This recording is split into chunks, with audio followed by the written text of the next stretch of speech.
Thank you so much for doing this. Oh no, thank you for chatting. Yeah, for sure. Well, congratulations on a fantastic movie and a great score too. Oh, thank you. I assume it's a great feeling to not only still be able to talk about it, but also see how it continues to resonate with so many people, even months after its release. Yeah, it really is. And I was actually saying that to a friend earlier today because it's like, you work so hard on something and it's such a huge part of your life and it comes out and then you just feel like it's just kind of gone and it's like a weird feeling. So it's really, really nice to see that it's just having another second wind and that people are discovering it. And yeah, it feels really lovely. Were you familiar at all with the story of Trudy Edderly before you joined the movie? No, not at all. And I don't think anybody was. Like, I don't think any of the filmmakers were. Um, and I think that was one of the driving forces for all of us was just to try and bring this story to people's attention because it was like she'd been kind of like forgotten in time. Like there was just no, she's not a name that you're kind of there's spoken about at school or in all of those amazing books about women. She's always seems to be left out. And I couldn't, when I saw that footage of the parade, I mean, I just couldn't believe that I'd never heard this woman's name. And this is relatively recent, it's not even that long ago. Was there anything that struck you the most when you found out, more about her story and the journey she went through? I mean, just all of it, but more and more as it kind of reveals itself, the just the fact that she actually managed to do it. But I suppose the context of the time where women weren't even allowed to swim in a public swimming pool, and the idea that she had this idea and belief in herself that she could do something so difficult that at the time very few men had even successfully managed it. So I guess it's just like, where does that spirit come from? Where does that spark in her come from? And I found that really fascinating. And then all the other stuff that happens on the way, the sabotage and the fact that she kind of has to do it twice. And yeah, it's just an extraordinary story. I mean, it really is. I did speak to the director of the movie last month, Yimroning, and he talked about how important it was for the music to have a pretty big role in this movie. I'm wondering if you can talk about your collaboration with him and if he had a specific way in which he wanted to utilize the music for this film.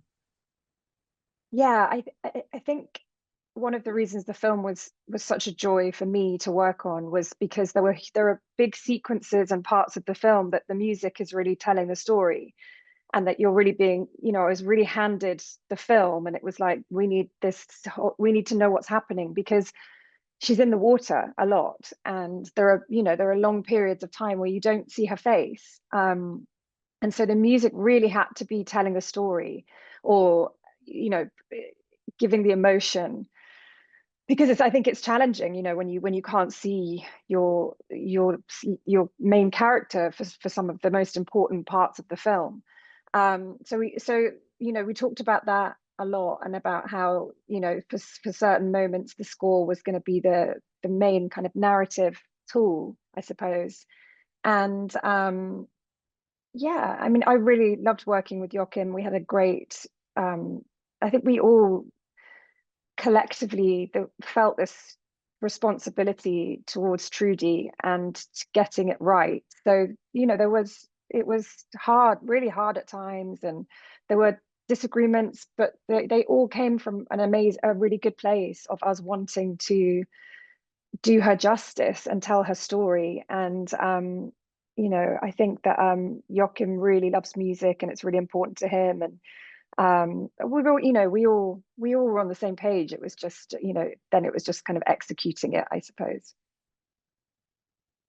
And it's very interesting in the movie how they represent swimming. There's a certain rhythm to it, there's a certain musicality to it, just the way in which Trudy swims. I think there's a scene in the movie where Charlotte at the beginning explains to Trudy that her arms and legs, Mm, sorry, should kick at 28 beats per minute, like music. yeah, I'm yeah. wondering if that sort of fed into how the score was going to be composed for those specific scenes. Yes, it did. And that was one of the first thoughts that I had when I read the script was the 28 beats per minute. I thought that's got to be our tempo. And so I think that was the kind of the tempo matched the art, the strokes for all of the swimming sequences, or the more the races, the more propulsive moments. Because I think, yeah, that they had to be in rhythm with each other, I think. Otherwise it would have felt weird. And is there a way to sort of represent this rhythm through, sequences, especially at the beginning where she competes and the tension's very, very high?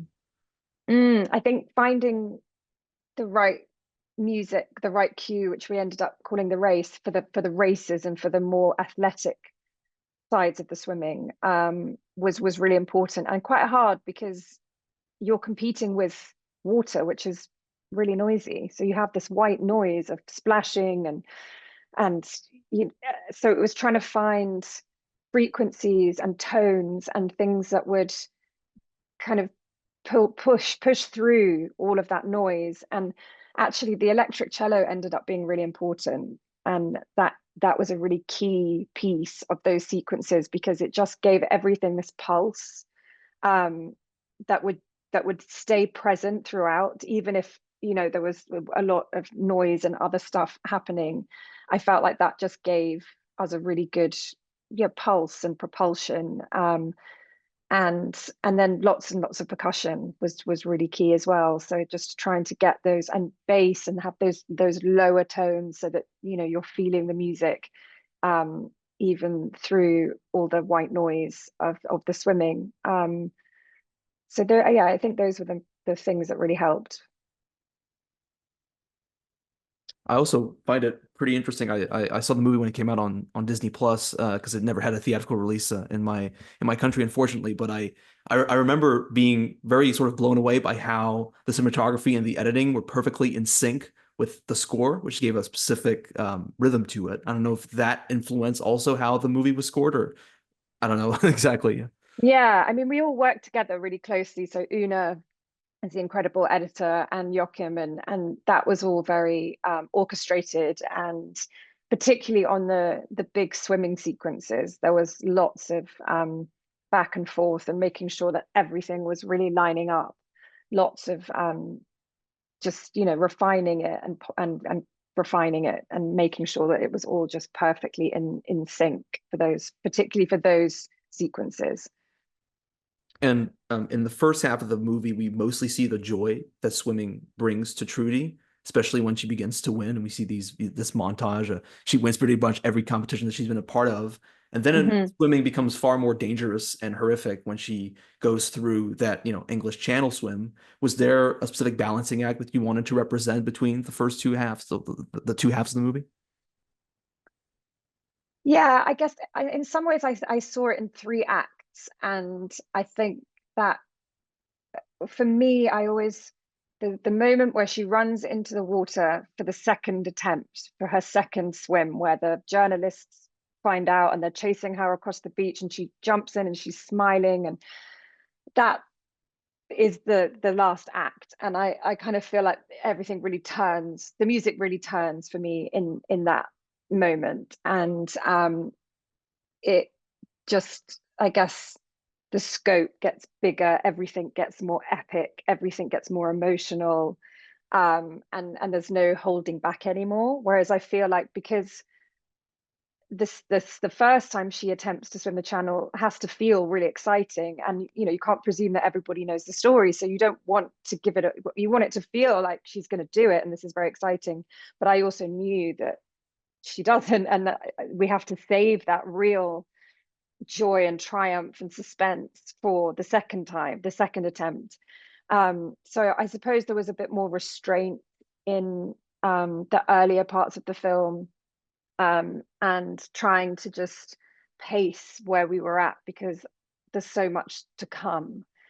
So I think that was quite challenging, just getting that pacing right. And you're right, at the beginning when she's learning to swim and it's with her sister, and there's a playfulness, there's a lightness to all of it, it's fun. And I suppose when she goes to the Olympics is when that all turns, and I feel like that's when she gets her first real knock, and defeat. And I think she feels responsible, and she realizes that actually that losing those races had a profound effect on women everywhere. And I think that's when that seed's planted of what could I do to readdress the balance? How can I do something meaningful that will change this? Because I think she took that very personally, and took the responsibility of them canceling swimming from the Olympics, for women. So I think, yeah, that's probably when the film starts to, I think, when Trudy's journey starts to change. And how do you make sure that the music always stays in service of Trudy's story from, her childhood when she was afflicted by measles to, the Mhm. final scene where she overcomes, all the challenges of swimming the English Channel and actually accomplishes that feat?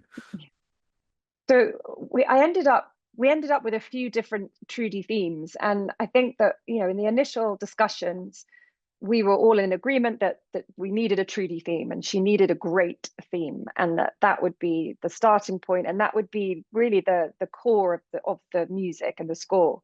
Um, and so when I wrote her main theme, it worked and everyone was really happy, but it also wasn't enough. And then we kind of realized, but there's so many different aspects to Trudy. She's not just one thing.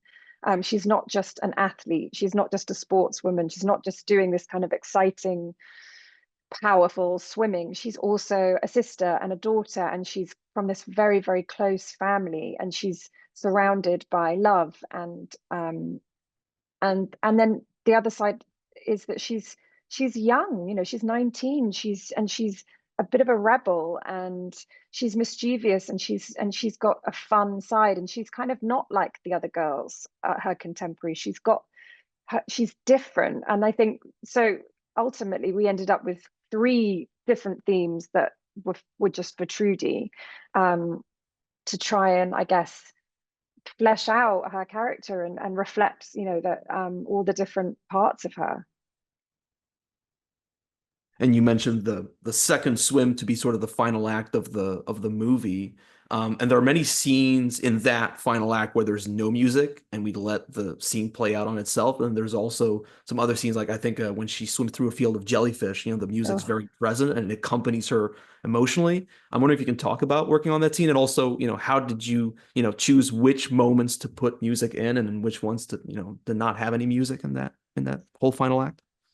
That again, it was a trial and error process, and I think we knew that the last 15 minutes was going to be very music heavy. There was just from her bit getting lost, and that whole sequence on the with the fires and the beach, and then the swim, and then she gets there, and then there's the celebration, and then there's the New York parade, and then there's the archive footage. So there's a good 15 minutes of, so we were very aware, and it's something that, Joachim and would talk about a lot, was how we don't want to like kill the audience with music. We want it to still feel um meaningful, and to still feel like it's affecting, it's affecting and effective. um so I think whenever there was an opportunity to not have music, and to have some quiet and some still, we definitely, tried that. And then sometimes there were sequences that we tried that, and actually it just really felt better with music. And so some things came and went and changed. The jellyfish, I think, always had to have some music, because to just, I guess, make it feel, just more treacherous, more suspenseful, more scary, and then ultimately more triumphant when she makes it. And it was, yeah, it was a cool sequence to score. I really enjoyed doing that one, actually. And is there anything that you would say as a composer was the most rewarding aspect of working on this movie? Um, I would say definitely working with Jerry, because, I think if you look at his track record for music and scores, it's just kind of extraordinary. And having worked with him, I can see why, because, that's not an accident. Um, he is incredibly involved. He loves the scoring process. and he loves melody, and he loves uh tunes, and that was just so incredibly rewarding and wonderful to write in that way, and to have um him respond to things, and he was always so clear about what he wanted. And so I think kind of getting to experience working with him, getting to watch how he works, how he makes decisions, how he thinks about the film and the story, was just a total yeah, I just felt very lucky. I kind of was pinching myself a lot. Awesome. Well, it was really great talking today, Amelia, on your score for Young Woman and the Sea. Congratulations once again. The score is absolutely phenomenal, and the film is fantastic. Oh wow, thank you. That really does mean a lot. Thank you for saying that.